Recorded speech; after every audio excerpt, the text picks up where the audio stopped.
আসসালামু আলাইকুম ওয়া রাহমাতুল্লাহি ওয়া বারাকাতুহু নাহমাদুহু ওয়া নুসাল্লি আলা রাসূলিহিল কারীম ক্বালা রাসূলুল্লাহি সাল্লাল্লাহু আলাইহি ওয়াসাল্লাম ফাহুজ্জ আন আবিকে আও কামা ক্বালা আলাইহিস সালাতু ওয়াসসালাম। সুপ্রিয় দর্শক মণ্ডলী, মহান আল্লাহ তাআলার দরবারে লাখো কোটি শুকরিয়া আদায় করছি। আল্লাহ রাব্বুল কারীম আমাদেরকে পবিত্র হজের মাসে হজের বিষয় নিয়ে কথা বলার মতো, ইসলামের গুরুত্বপূর্ণ বিষয় নিয়ে কথা বলার মতো তৌফিক দিয়েছেন। আপনাদের সকলকে সুন্দর অনুষ্ঠানের সাথে যুক্ত থাকার তৌফিক দিয়েছেন। শুকরিয়া রব্বি কারীমের, ইয়া রব্বি লাকাল হামদু ওয়া লাকাশ শুকর। হজ ইসলামের গুরুত্বপূর্ণ এক বিধান, যার উপরে হজ ফরজ হয়েছে তাকে হজ করতেই হবে। হযরত রাসূল আকরাম সাল্লাল্লাহু আলাইহি ওয়াসাল্লামের কাছে সাহাবায়ে কেরামদের কেউ এসে বলেছেন, ইয়া রাসূলুল্লাহ, আমার আব্বার উপরে হজ ফরজ ছিল, কিন্তু হজ না করে তিনি ইন্তেকাল করেছেন, এখন আমি কি করতে পারি? রাসূল বলেছেন যে তুমি তোমার বাবার পক্ষ থেকে হজ করে নাও। এখান থেকে বদলি হজের বিধান পাওয়া যায়। আজকে আমরা বদলি হজের বিধান নিয়ে কথা বলবো। কথা বলার জন্য আমাদের সাথে আছেন বিশিষ্ট ইসলামী চিন্তাবিদ, শিক্ষাবিদ, মিডিয়া আলোচক শেখ মুফতি মাসুম আহমদ, প্রতিষ্ঠাতা প্রিন্সিপাল ও শেখুল হাদিস জামিয়া শামসুল উলুম মাদ্রাসা, ঢাকা। সাথে আছে আমজাদ হোসেন হেলালি। আসসালামু আলাইকুম। ওয়ালাইকুম আসসালাম ওয়া রাহমাতুল্লাহ। জি মোহতারাম, কেমন আছেন?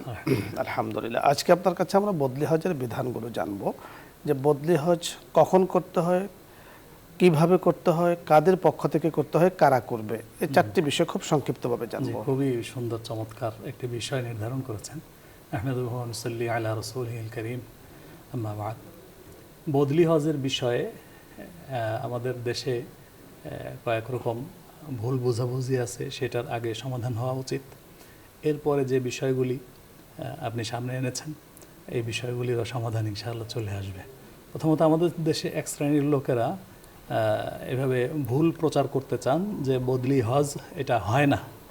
আপনি যে হাদিসের অংশটুকু পাঠ করেছেন তার মধ্যে দিয়ে ইতিমধ্যেই সে বিষয়টি পরিষ্কার হয়েছে যে না, বদলি হজ হয় এবং করতেও হয়। বদলি হজ আছে, ইসলামের দৃষ্টিতে বদলি হজ বিষয়টি আছে এবং প্রমাণিত।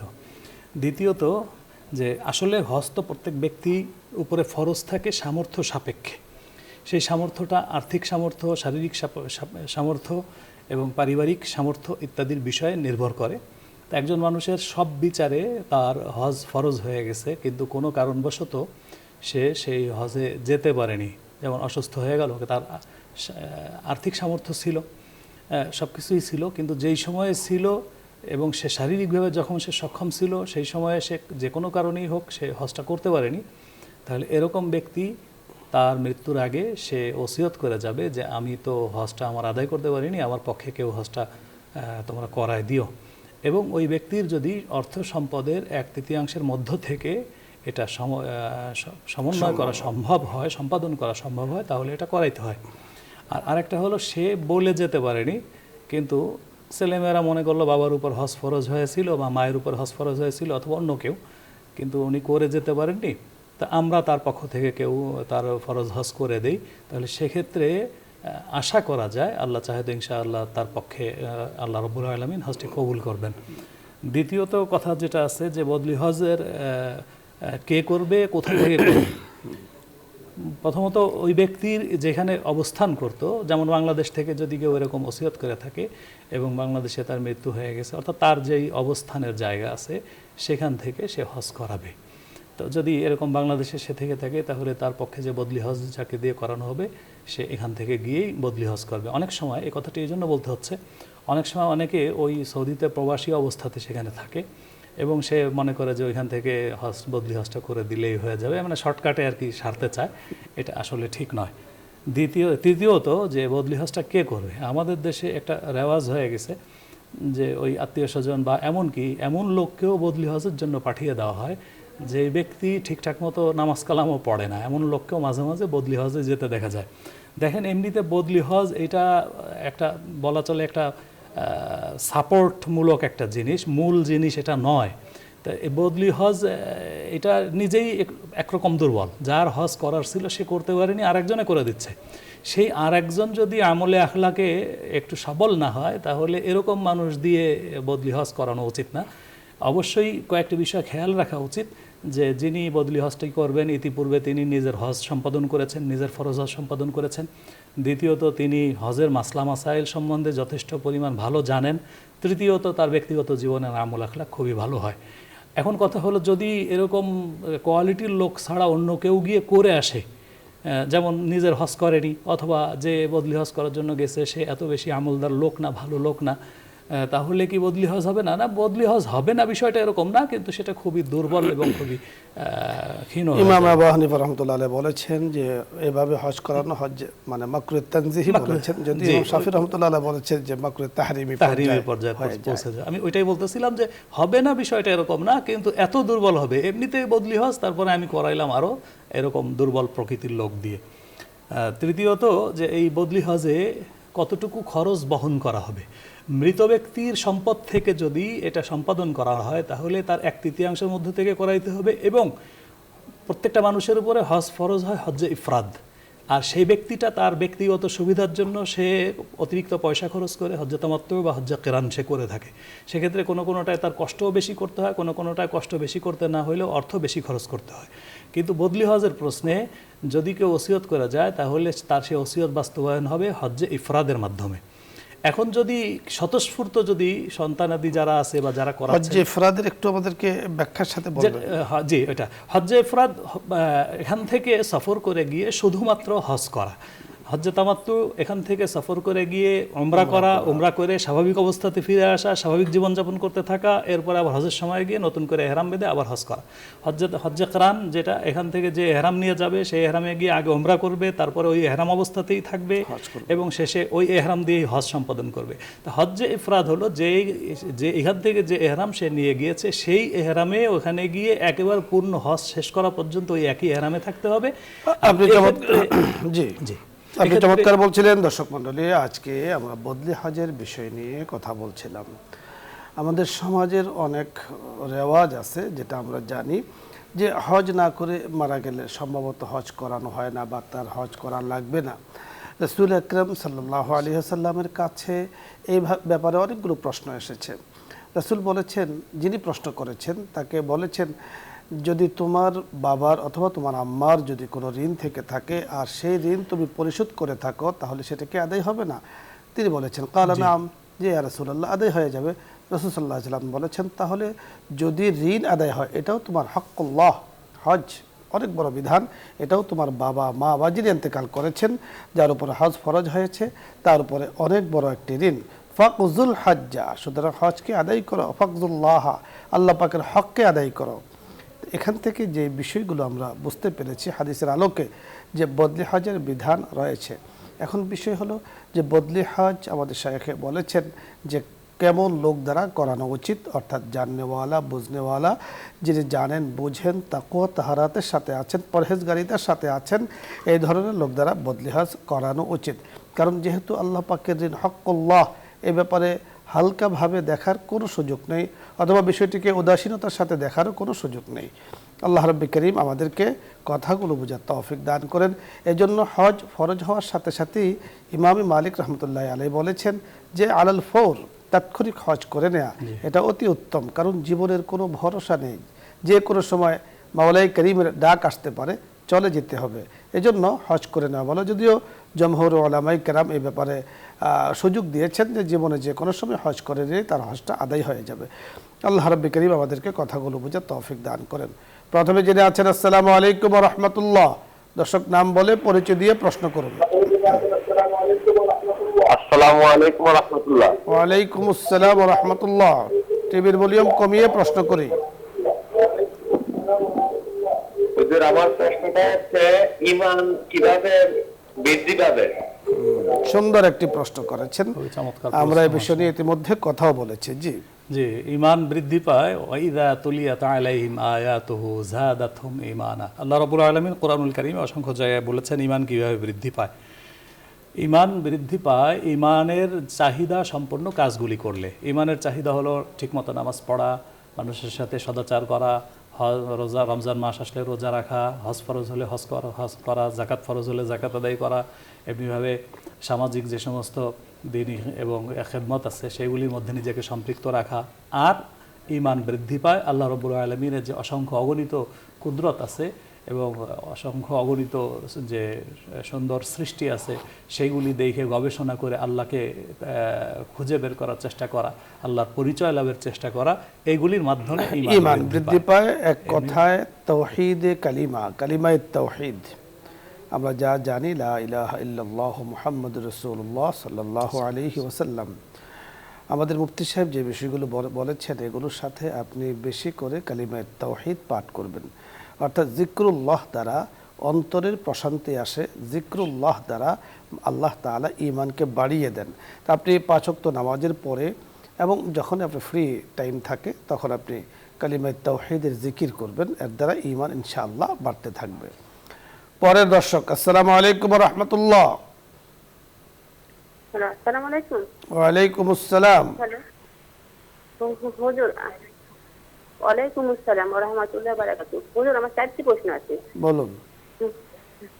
হুজুর, এই যে রাব্বানা হাবলানা মানে সূরা ফুরকানের 74 নম্বর আয়াতটা, এটা কি আমরা নামাজের পরে মানে মুনাজাতে বলতে পারবো? ফরজ, সুন্নত, নফল মানে মুনাজাতে এই দোয়াটা করতে পারবো? রাব্বানা হাবলানা মিন আজওয়াজিনা ওয়া যুররিয়াতিনা, এই দোয়াটা? জি। হুজুর, আর দ্বিতীয় নম্বর প্রশ্ন যে হচ্ছে মানে আমাদের সমাজে হুজুর আমরা কোরবানি করে হচ্ছে মানে সমাজের লোক পরিষ্কার করে বা নিজেও থাকতে সাহায্য করে, করার পর মিসকিনের ভাগ কিন্তু ভালোভাবে বলি সেদিনকে আমি মানে মিসকিনের ভাগটা সমাজে দেয়, দেওয়ার পর যারা কোরবানি দেয় না কিন্তু তাদেরকে দেয়, আর যারা কোরবানি দেয় তাদেরকে দেয় না। কিন্তু ওই মিসকিনের ভাগটা যদি হচ্ছে যারা কোরবানি দেয় তারা যদি নিয়ে এসে বাড়িতে মিসকিনকে দিয়ে দেয়, মানে নিজে না খায়। বুঝতে পেরেছি। 3 নম্বর প্রশ্ন বলুন। আর 3 নম্বর প্রশ্ন হুজুর, যে আমার যে কত বছর রোজা কাজা হয়েছে হয়তো বা হুজুর, আমার যে রোজা মানে কত বছর কাজা হয়েছে আমার হয়তো বা হিসাব নাই, কিন্তু আমি 4, 13, 14, 15, 16 রোজা রাখি, যখন নিয়াত করি তাহলে এতে করবো আমার যে। জি, বুঝতে পেরেছি। 4 নম্বর প্রশ্ন। কিন্তু হুজুর তারপরে হচ্ছে যদি আমার এভাবে নিয়াত করি হুজুর, কিন্তু আমার হিসাব নাই কতটা করব, তাহলে যতদিন আমি রোজা করে রাখবো ততদিন। আমরা বুঝতে পেরেছি। আপনি 4 নম্বর প্রশ্ন বলুন। ধন্যবাদ আপনাকে। 3টি প্রশ্ন পেয়েছি আপনার পক্ষ থেকে। রব্বানা হাবলানা মিন আজওয়াজিনা ওয়া যুররিয়াতিনা কুররাতা আয়ুন ওয়াজআলনা লিল মুত্তাকিনা ইমামা। নামাজের পরে এই দোয়াটি আপনি পড়তে পারেন, কোনো সমস্যা নেই। যে কোনো সময় এই দোয়া পড়তে পারেন, যে কোনো সময় নামাজের পরে পড়তে পারেন, দোয়া কবুলের সময়। হ্যাঁ, কুরবানির যে অংশটি উনি বলেছেন যে মিসকিন, আমাদের দেশে একটা রেওয়াজ আছে যে পঞ্চায়েত করে বা গ্রামের একটা মসজিদে সমাজ তৈরি করে, সেখানে সবাই যারা কুরবানি করে তাদের থেকে একটা অংশ করে নিয়ে একত্রিত করে মিসকিনদেরকে দেয়। তা সেইখান থেকে ওনার যে প্রশ্ন সেটা হলো, সেইখান থেকে যদি আবার যারা কুরবানি করছে তারা নিয়ে খায়, কোনো অসুবিধা আছে কিনা? না, আসলে কোনো অসুবিধা নাই, কিন্তু এই সমাজের এই সিস্টেমে একটা জিনিস এরকম হয়, অনেক সময় অসন্তুষ্টিতেও নিয়ে নেয়। হ্যাঁ, যে তুমি কোরবানি করছো দিবা না কেন, এই বলে একরকম জোর করেও নিয়ে নেয়। এটার জন্য কোনো অবস্থাতে না হয়, এটা হলে আবার কিন্তু এটা হলে ঠিক হবে, জায়েজ হবে না। জি।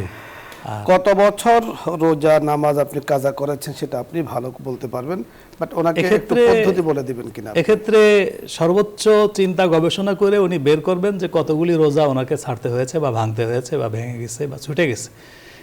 প্রবল ধারণা এবং সর্বোচ্চ সততার সাথে যে আমি আল্লাহর হক আদায় করব, একটুও যেন কম না হয়। তো এইভাবে অনুমান করে আপনি নির্ধারণ করে নেবেন যে আপনার কতগুলি রোজা মোট এরকম ছুটেছে, সেটা ইচ্ছে অনিচ্ছে যেভাবেই হোক। তো সেই পরিমাণ রোজা, সেইটার অঙ্ক আপনি নিজেই নির্ধারণ করতে হবে এবং সেগুলি কাজা করতে হবে। পরের দর্শক, জি আসসালামু আলাইকুম ওয়া রাহমাতুল্লাহ।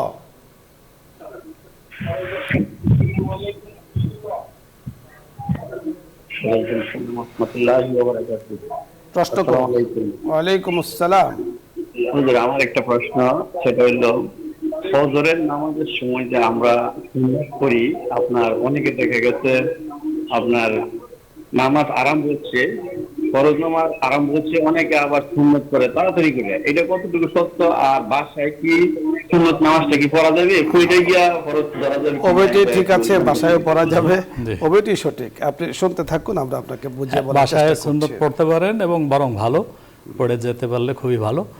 আর নামাজ শুরু হয়ে গেল ফজরের সুন্নতের ক্ষেত্রে শুধুমাত্র জামাত যদি শুরুও হয়ে যায় একটু ছোট করে হলেও ছোট ছোট সূরা দিয়ে হলেও ফজরের সুন্নতটা একটু গুরুত্ব বেশি রাখে বিধায় একটু দ্রুত করে আদায় করে নেওয়া এটাই উত্তম। যেটা আপনি জিজ্ঞাসা করেছেন একদম ঠিক আছে। পরবর্তী দর্শক জি, আসসালামু আলাইকুম রহমতুল্লাহ। আসসালামু আলাইকুম।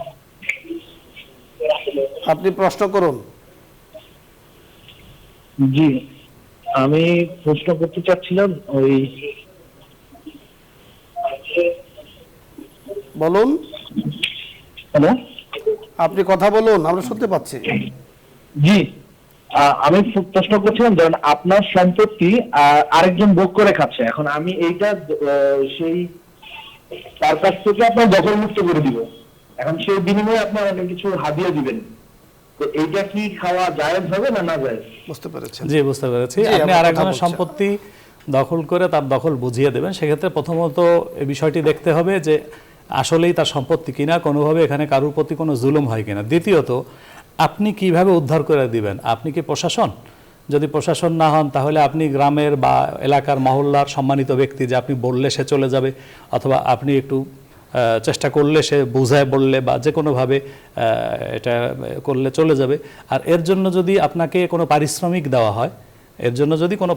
দেওয়া হয়, এবং এক্ষেত্রে যদি কোনো অসততা বা জুলুমের পথ অবলম্বন না করা হয়, আপনি যে সময় এবং শ্রম এবং মেধা ব্যয় করতেছেন এবং বুঝিয়ে তাকে উঠায় দিচ্ছেন বা যার সম্পদ তার কাছে ফিরিয়ে দিচ্ছেন, এটার জন্য যদি কোনো কনসালটেন্সি ফি, যেটাকে আপনি মূলত যেটাকে হাদিয়া বা উপঢৌকন হিসাবে উল্লেখ করেছেন, যদি আপনাকে কোনো এরকম সম্মানী বা উপঢৌকন বা কোনো কনসালটেন্সি ফি সে দেয়, এতে কোনো অসুবিধা নেই, 100% হালাল। জি, পরের দর্শক, আসসালামু আলাইকুম রহমতুল্লাহ। দর্শক শুনতে পেয়েছেন? প্রশ্ন করুন।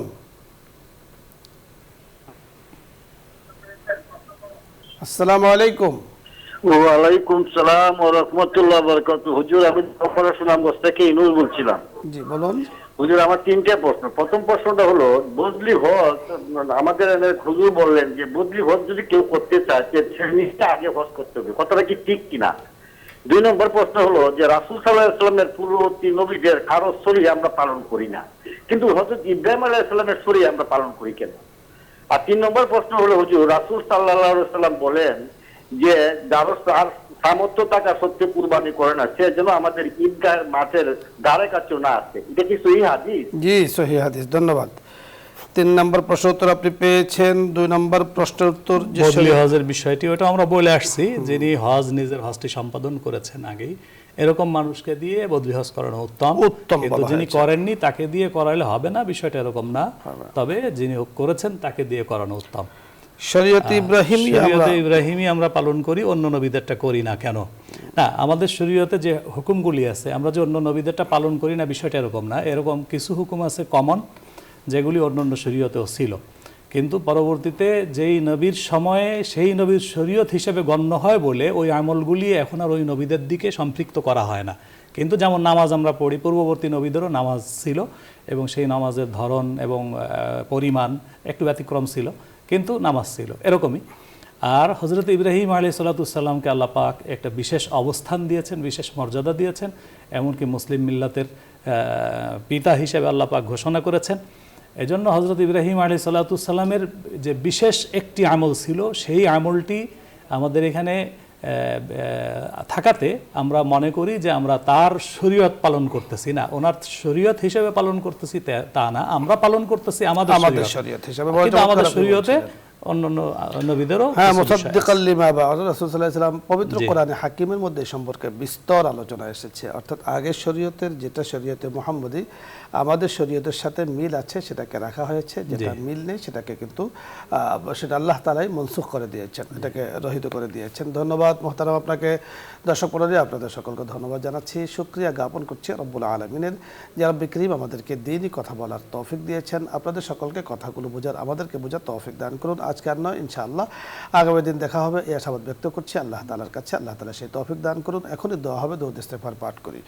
আল্লাহুম্মা সাল্লি আলা সাইয়্যিদিনা ওয়া নাবিয়্যিনা ওয়া শাফিঈনা ওয়া হাবিবিনা মাওলানা মুহাম্মদ সাল্লাল্লাহু আলাইহি ওয়া আলা আলিহি ওয়া আসহাবিহি ওয়া বারাকা ওয়া সাল্লাম।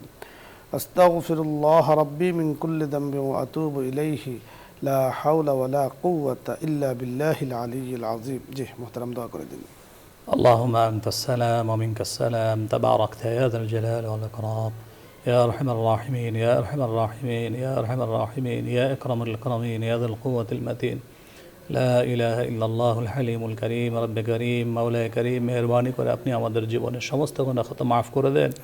ربنا ظلمنا أنفسنا وإن لم تغفر لنا وترحمنا لنكونن من الخاسرين ربنا آتنا في الدنيا حسنة وفي الآخرة حسنة وقنا عذاب النار ربنا اغفر لنا ولوالدينا وللمؤمنين يوم يقوم الحساب ربنا هب لنا من أزواجنا وذرياتنا قرة أعين واجعلنا للمتقين إماما واجعلنا من الراشدين واجعلنا من المهتدين واجعلنا من الصالحين واجعلنا من التوابين واجعلنا من المخلصين واجعلنا من الذين لا خوف عليهم ولا هم يحزنون اللهم أعنا على ذكرك وشكرك وحسن عبادتك اللهم أرنا الحق حقا وارزقنا اتباعه وأرنا الباطل باطلا وارزقنا اجتنابه رب كريم مولاي كريم আমাদের জানা অজানা ইচ্ছায় ও অনিচ্ছায় আলোতে আধারে ছোট বড় কবিরা সগীরা নতুন পুরাতন যত গুনাহ আমরা করেছি, যত পাপ আমরা করেছি, যত অপরাধ আমরা করেছি, মেহেরবানি করে আপনি আমাদের জীবনের সমস্ত গুনাহ খাতাগুলো মাফ করে দেন।